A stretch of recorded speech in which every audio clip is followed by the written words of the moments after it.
Ja runājam par konkrētiem skaitļiem, tad 2007. gadā bija gandrīz 500 akūtas traumas, no kurām apmēram 30% bija darbā iegūtas traumas.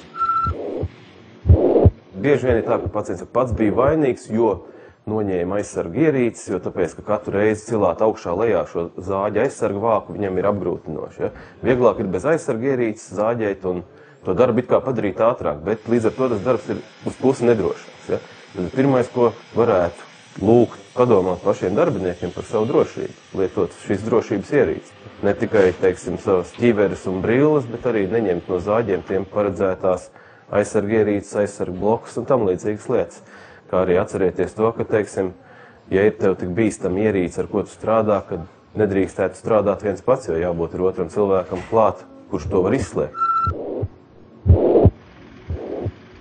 Redziet, ka ir pacienti, kuri nāk tāpēc, ka viņi ir atsūtīti, un ir tādi, kas nāk un grib dabūt rezultātu. Dakter, ko es varēšu izdarīt, ka jūs izdarīsiet šo operāciju? Mēs sakam, tev būs stabils plecs, tu varēsi saliekt elkoni, un varēs kaut kādā fiksētā pozā noturēt dažas priekšmetus. Viņš saka, tas ir, ko man pietiks, es varēšu ar to roku piespiest pie sāna baļķi un ar otru zāģeni. Bija pacients no Ogres rajona, kurš strādājot uz ceļa, kaut kādā transportēra lentē tika noraukts augšdēls. Un jau 2 stundu laikā bija pie mums uz operāciju galda.